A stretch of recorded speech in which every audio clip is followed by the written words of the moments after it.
Эммануэль Макрон в обращении к нации сделал жесткие заявления, которые в основном были адресованы Путину. Они вызвали большой резонанс. Ниже приведены его основные высказывания. Обращение президента Франции Эммануэля Макрона. Мир продолжает становиться все более жестоким, и угроза терроризма не ослабевает. В целом наше процветание и безопасность стали более неопределенными, и, надо признать, мы вступаем в новую эру. Война в Украине длится уже более 3 лет. Мы с самого первого дня решили поддержать Украину и санкционировать Россию, и мы сделали правильно, потому что это не только украинский народ, который с мужеством борется за свою свободу, но и наша безопасность, которая оказывается под угрозой.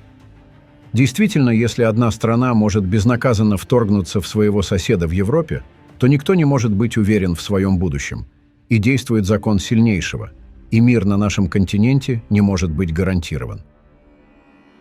Даже история учит нас этому. За пределами Украины российская угроза остается и затрагивает страны Европы, нас всех. Россия уже превратила украинский конфликт в глобальный и мобилизовала на нашем континенте северокорейских солдат, иранскую технику, все больше поддерживая эти страны. Россия президента Путина нарушает наши границы для убийства оппозиционеров, манипулирует выборами в Румынии и Молдове, организует кибератаки на наши больницы, чтобы блокировать их работу, и пытается манипулировать нашим мнением с помощью лжи, распространяемой в социальных сетях. И в сущности она проверяет наши пределы, делает это в воздухе, на море, в космосе и за нашими экранами. Эта агрессия, похоже, не знает границ. В то же время Россия продолжает перевооружаться, тратя более 40% своего бюджета на эти цели. К 2030 году она планирует увеличить свою армию на 300 тысяч солдат, добавить 3000 танков и 300 самолетов. Кто может поверить в такую ситуацию? В условиях этого контекста Россия, как я говорил, для нас и для Европы остается угрозой на долгие годы. И я глубоко сожалею, но уверен, что в долгосрочной перспективе мир на нашем континенте будет достигнут с Россией, которая вновь станет спокойной и мирной. Однако ситуация, которую я вам описал, реальна, и нам придется с ней жить. В условиях этого мира опасности оставаться просто наблюдателями – это безумие. Мы должны немедленно принимать решения относительно Украины, безопасности французов и безопасности европейцев. Украина прежде всего. Все инициативы, направленные на мир, идут в правильном направлении, и я хочу сегодня их поддержать. Мы должны продолжать помогать украинцам сопротивляться, пока они не смогут заключить с Россией прочный мир как для себя, так и для нас всех. Этот путь к миру не может проходить через предательство Украины. Напротив, мир не может быть заключен по любой цене и под диктатом. Мир не может быть капитуляцией Украины, ее крахом. Он не может состояться на основе слабого перемирия. И почему? Потому что мы уже имеем опыт прошлого. Мы не можем забыть, что Россия начала вторжение в Украину еще в 2014 году, и тогда мы договорились о прекращении огня. Однако Россия нарушила это соглашение, и мы не смогли удержать равновесие, поскольку не было надежных гарантий. Сегодня уже невозможно доверять России на слово. Мы работаем с нашими британскими, немецкими и несколькими другими европейскими партнерами. Именно поэтому вы видели меня в последние недели, когда я собирал их в Париже, а несколько дней назад встречался с ними в Лондоне для укрепления обязательств, которые необходимы для Украины. Как только будет подписан мир, чтобы избежать нового вторжения России в Украину, нам нужно подготовиться. Это обязательно предполагает долгосрочную поддержку украинской армии и, возможно, развертывание европейских войск. Эти войска не будут сражаться на передовой, но они будут присутствовать после подписания мира, чтобы гарантировать его полную реализацию. Уже на следующей неделе мы соберем в Париже начальников генеральных штабов стран, которые готовы взять на себя ответственность в этом вопросе.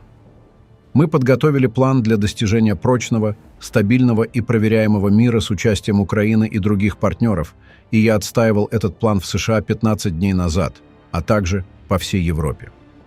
Будут приняты несколько важных решений, которые Франция предлагает уже несколько лет. Страны-члены смогут увеличить свои военные расходы без учета их дефицита. и будут приняты масштабные совместные финансовые решения для покупки и развертывания производства на территории Европы, боеприпасов, танков, оружия и передового оборудования. Европейские страны должны быть более готовы к самообороне и защите. Они должны совместно производить необходимое оборудование на своей территории, быть готовыми к большему сотрудничеству и снижению своей зависимости от остального мира. И это хорошо. Германия, Польша, Дания, страны Балтии и многие наши партнеры объявили о беспрецедентных усилиях по увеличению военных расходов. В это время, когда начинается активное действие, Франция имеет особый статус. Мы обладаем самой эффективной армией в Европе, и благодаря решениям, принятым нашими предшественниками после Второй мировой войны, мы обладаем возможностями ядерного сдерживания, что значительно защищает нас больше, чем многих наших соседей. Более того, мы не ждали вторжения в Украину, чтобы осознать масштаб этой угрозы, исходящей от нестабильного мира. Используя два закона о военном планировании, которые я инициировал и которые последовательно поддержали Ассамблеи, мы удвоим бюджет наших вооруженных сил. Учитывая изменения в угрозах и ускорение этих процессов, о которых я только что говорил, нам предстоят новые бюджетные решения и дополнительные инвестиции, которые теперь стали необходимыми. Я попросил правительство как можно быстрее принять меры, а инвестиции потребуют привлечения как частных, так и государственных финансов, но без повышения налогов. Для этого необходимы реформы и смелые решения.